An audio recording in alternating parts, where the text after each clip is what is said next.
Warning, this video contains rumors, speculation, strong opinions, and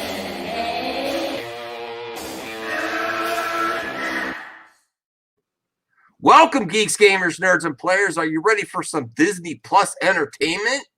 Are you going to watch Artemis Fowl?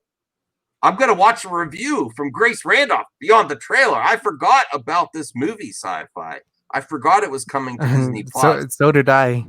Yeah, to be honest, this should have come out in theaters, but because of global medical pandemic, Disney Plus decided to just launch it on Disney Plus, which is great. Even Onward was in theaters a little bit first. This is going straight to Disney Plus. I think that's a first for Disney Plus that an original movie was intended for theater first. I mean, because Onward was a little bit different. They even had Onward had a rental period first, and then like 2 weeks later go to Disney Plus. So we're gonna do Disney Plus hasn't been around for that long, so it's not like. So we're gonna do review reactions. I'm bringing these back. I might do more than Grace in the future. I don't need access. I'll react to other people's reviews. I'm gonna say right away, based on the thumbnail. If you've seen the thumbnail, Grace, she doesn't look super excited. So I'm a little nervous because I was looking forward to this movie and I want to watch something. I'm paying for Disney Plus. Well, my father is. My father's paying for Disney Plus. I was being entitled for a second. My father is paying for Disney Plus. And then, we share a login. But he's paying for Disney Plus, so I want something new to watch. And let's watch her react. Who's this? Oh, this is an ad. Yeah, it's an ad. Oh, okay. You can skip it when it lets you. Over 25, clean drive record, no DUIs, protected, $19 a month. Okay. Do you remember the most interesting shot in the teaser trailer where that fairy jumped into the air and appeared in all her fairy glory? And it was the thing that sold the teaser trailer. They made it a lot of the poster frames. It was it was the one moment where you were like, maybe they have something here. Okay. Well, guess what? Uh-oh. It's not in the movie. No, that's not Hollywood keeps Sci-Fi. This is not a good way to start the review. She starts it out hot. Grace coming in hot. So I am a little disappointed. I'm not sure this is gonna be a good Hey, I'll react. We'll react to her review, but my actual review is set for myself. I'm sure my wife are gonna watch this over the weekend. But not in the movie is the first bullet point. Uh-oh. We're in for it now, Sci-Fi. Yep. keeps doing this. We notice. And I don't understand how they could cut what is their most interesting visual. Because I've now seen all the visuals that this movie has, and that's still the best one. I mean, I understand that maybe they were like, well, we cut that storyline, so the scene had to go. But considering everything that made the movie and what a hodgepodge it is, I think it would have been worth it to keep that scene, because it's not like the movies that's really well constructed. They're like, oh, it'll tip the balance. No. Sci-Fi, this is disappointing. Did they put it to Disney Plus because they knew it wasn't going to do good? Oh, boy. Maybe they just used the thing as an excuse to dump it on Disney Plus and not have to face the embarrassment of a poor box office. Yeah, I really hate to see this because I want streaming to be a premium experience, not like a dumping ground for subpar product. All right, you could have put it in. Because I think it would have been worth it to keep, again, what is the most interesting visual in the film, which is now not in the movie. And do you know who that fairy is? It's freaking Hong Chow from Watchmen. Who cuts Hong Chow? I don't know. I looked it up, and apparently she's supposed to be the villain in the movie, who is there. But in this cut, you never see her face or hear her real voice. So maybe Oh, Hong this Chow, cut, is there another art? Is there's the Artemis release the Artemis Fowl OG cut? What is she keeps saying in this cut, Oh my goodness. Oh no. I was gonna like book it out of here. But I think the movie would have been more interesting to have her in it at all. I don't even know if she's playing the villain that we see because it's impossible to tell. Although I do have to say, I didn't even have this in my notes, but her villain was pretty mean and pretty vicious, and I appreciated that. I was like, wow.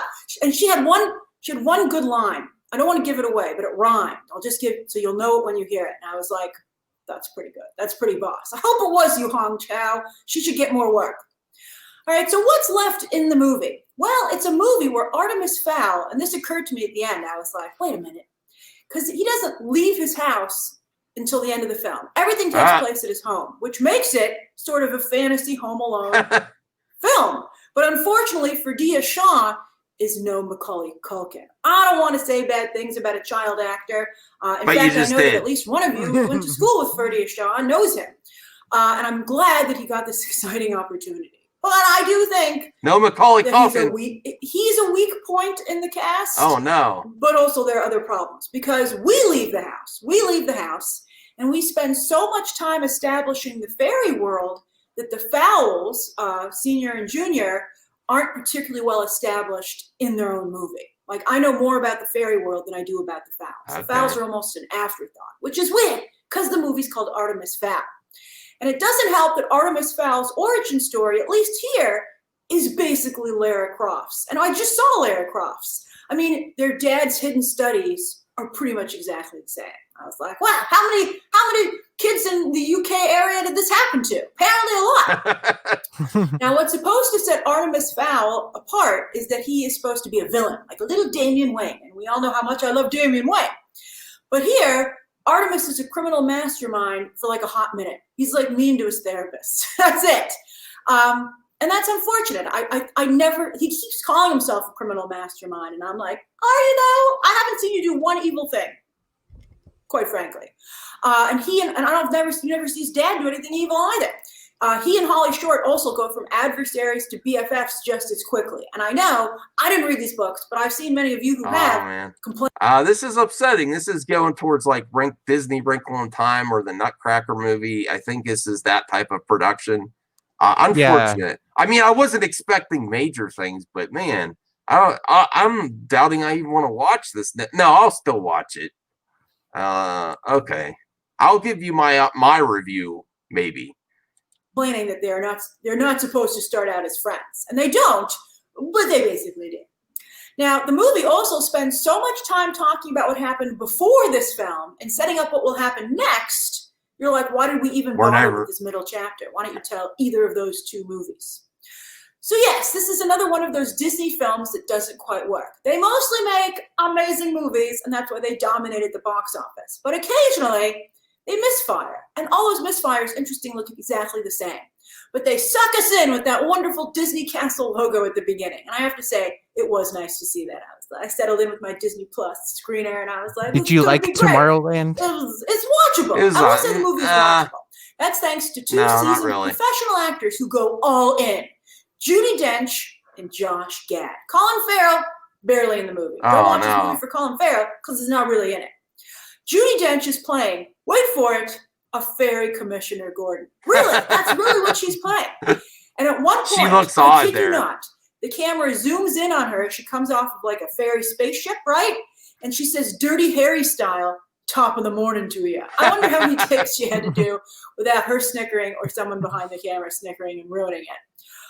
I mean, I did appreciate the film's efforts to celebrate all things Ireland. But is surfing really what Ireland is known for? Because that's how Artemis Fowl is introduced. They're like, he's so cool, look, he surfs in the morning. And I'm like, I don't really think that's associated with Ireland. I mean, I'm sure people surf there, but it's not what Ireland is known for.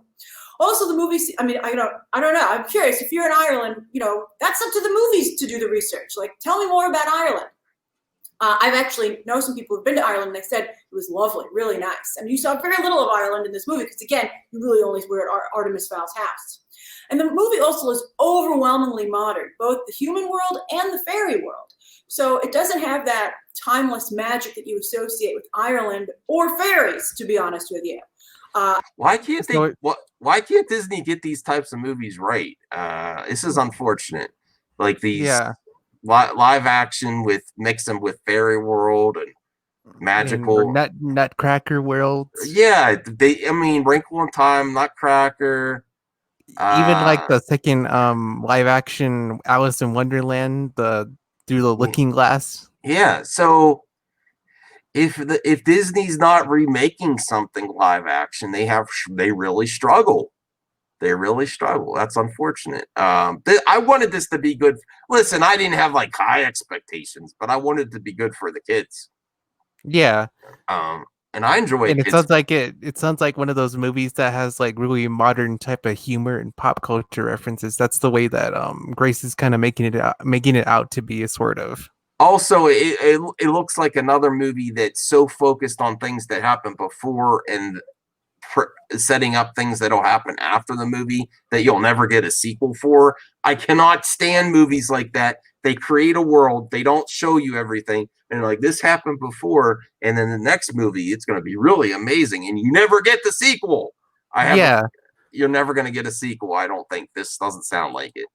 This is sort of off topic, but do you think Jurassic World Fallen Kingdom was sort of like that, where they only focused on what was happening before and what setting up this next one instead of the current story at hand?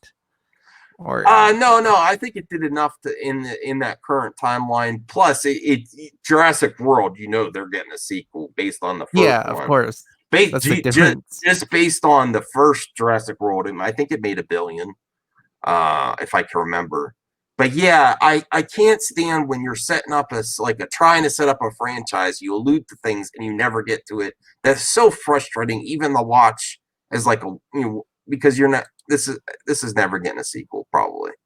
I don't feel Ireland would feel particularly well represented by this movie. They also had a small scene in Italy, which was one of the poorest acted scenes I've ever seen. I was like, this is why you don't use extras to act. You have to hire actual actors. Oh, man. She has not a lot of good things. They tried with that scene. They tried. But it was weak. But back to Judi Dench. This and Cats. These are interesting career choices, Judy. Yeah. But I will say she takes both roles very seriously. And that does count for something. Josh? Another ad. All right. That's okay. Give Grace some money. She's got a lot of money. I could use some of that money beyond the trailer. Beyond the trailer? When's she going to have me on for a collab? I don't know. There's another. 2 ads? Really? That's fine. That's a lot. At first, I just thought he was a Hagrid ripoff. And by the way, he does look like I don't know if this is how he digs tunnels in the books, but the way heck he digs is that tunnels really here from them? Involving bodily functions. Some gnomes, I think, were making fun of him for it, and I was like, ha ha ha. And then I was like, oh, but wait, that's actually how he digs tunnels? I'm not going to ruin it for you because it's one of the weird, zany reveals of the film.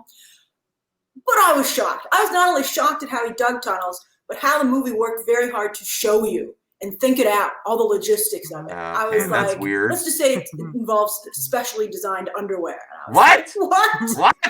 But Josh Gad ultimately won me over with his performance. I thought he was really good at the end. I was like, he's doing great. He and Judi Dench actually have one scene that I really liked. And also another scene that he has that I liked was he has one scene in a fantasy prison, which was pretty entertaining. He has to go up against some more goblins. Is Disney overusing Josh Gad? He's in like everything. Listen, I like the guy, but I think he's a little overrated myself. I'm sorry. I haven't even seen him in that many things personally. They want him to be the Disney guy. Like even for I think he did Star Wars Celebration. He even had. They have him interviewing other people. Do you think he's sort of like becoming Disney's Dwayne Johnson, The Rock? No, he's no Rock. He's no Rock. Because they're trying to push him that way. Yeah, but he's not. I'm I'm tired of being overexposed. He's not doing it for me lately. I'm sorry. Sorry, Josh. And the lead goblin is Adrian Scarborough. I was like, who is that? Because I could recognize the voice, but he's underneath some very convincing goblin makeup and VFX. That was funny. So again, I would say Gags Mulch Diggums is the best character in the movie. I would say that. I also really liked Lara McDonald as Holly Short. She seems more like a Christmas elf, to be honest with you. It's called Leprechaun. You know, I don't even get it's, you know, that's what they call it. And there's been so many Christmas high-tech elves shorts and things over the past few years that's what I think of when I see this stuff, especially with the over technology aspects. So I really wasn't getting fairy police or fairy kingdom at all from any of these scenes. To me, it seemed like, again, another, you know, modern Christmas movie. By the way, Arthur Christmas doesn't get nearly enough love. Prep and Landing is excellent, but so was Arthur Christmas. But anyway, Lara McDonald manages to rise above her elaborate costume and really connect with the audience. And she seemed very Irish to me, much more so than Ferdia Shaw, although Ferdia Shaw, I believe, obviously is from Ireland. One problem, though, one big problem with the cast is how it depicts characters of color. Nonso Anozie plays Artemis Fowl's family butler, whose last name is actually Butler, and they have this gag where they're like, don't call him Butler, he doesn't like it. And I'm like, but that's his name. And I think this trope of like the person of color who's like the trusted manservant who's like a part of the family, that's got to go away. I mean, unless I guess if you're telling a story in another time period, but to have that in a modern setting, it was not good. Okay. And then they try to fix it. They're like, oh, we'll bring his younger sister into the mix, who, by the way, seems like his daughter. But they're like, yeah, we're going to bring in his younger sister. And I was like, oh, that's great. But then I can't believe it. She ended up just cooking for everybody. She's like, oh, Artemis, you got to eat. Here's a sandwich. Oh, Holly Short, I made you some food. And I'm like, did you turn her into the cook? I can't believe when they were editing this, nobody saw it. Or if they did, they let it go. I mean, it's both situations would be bad. Then there's also Nikesh Patel as basically their fairy Q, you know, like from James Bond. And he's half horse. I'm like, why does he have to be half horse? But to Patel's credit, I've never seen an actor do such a good job changing their movements in the top half of their body to go along with what it would be like to have a horse bottom, 4 legs. He galloped. Like the way he moved. He's a good horse. Like, I do believe that he is half horse. Great. So Grace says he's a legit half horse. Okay. Centaur. I'm a little disappointed. I don't know if I'm going to watch this. You know, he made the most of the role, even though I feel like it wasn't great. So Artemis Fowl, maybe it's for really little kids, right? Or people who are like, hey, it's free on Disney Plus, right? And again, I think it is watchable thanks to Judi Dench, Josh Gad, and Lara McDonald. But wow, not only did Kenneth Branagh and the rest of his screenwriters and his behind-the-camera team really went down the books and its fans. Wait. I forgot Kenneth Branagh made it. Really? I didn't even know he directed movies. I thought he was just an actor. No, he directed Thor. He's directed a few movies. Yeah. Oh, because I know he's in Tenet, and as the Russian guy from the trailer. All right. But this seems like yet another movie that has been hacked to bits in the editing room. Yeah. And we can tell. I don't know why they do it. Because we can tell. They never get away with it. We're like, yeah, you shredded this. Does this mean we'll have to campaign for release the brand cut? I don't think we could, but I think no one would care. It hits Disney Plus this Friday. I'll be very curious to hear your thoughts about it. We are doing a watch along. We're going to do this is why sci-fi. This is also why this is important. Why streaming content removes the access to social media influencers. She only has us a day before it launches. She got an early access just a day. Remove the early access, and everyone's on the same playing field. And nobody can review bomb like on Rotten Tomatoes or anything. They can't. Well, they can influence public opinion. They can, but there's less time, and watch along tomorrow. I'll set that up on the main page, so you'll have. I think the time's gonna be around. Grace, I have to pay just so you read my comment. I have to join you as a member. Standard time. So I hope you'll join me to check it out. At least she doesn't have an interrupting robot, though. Down below. Subscribe today, and of course, as always, you can check out some more videos right now. We can? Okay, thanks, Grace. All right, so our review reaction. Are you sci-fi? This is what I want to know. Are you gonna buy Disney Plus tomorrow just to watch Artemis Fowl? No. Okay. I mean, I wasn't even that interested in Artemis Fowl even before I saw Grace's review. But it's not a killer app for Disney Plus. No, it's more like shovelware. Shovel it here because it sounds like a movie they would release in January if it was in theaters. Yeah, this would bomb hard if they brought it to theaters. Based on her review, maybe she's completely wrong. It's what is up with this shredding and the editing? Apparently, this happens far too often in Hollywood. Yeah, and it's still happening even in the days of post Snyder Cut. Yeah. I mean, post announcement. I mean, this is why you need to interact with your fans so you have that insurance. If something doesn't happen the way you expectations, you have your fan base to deal with. Hey, my review reaction is disappointed.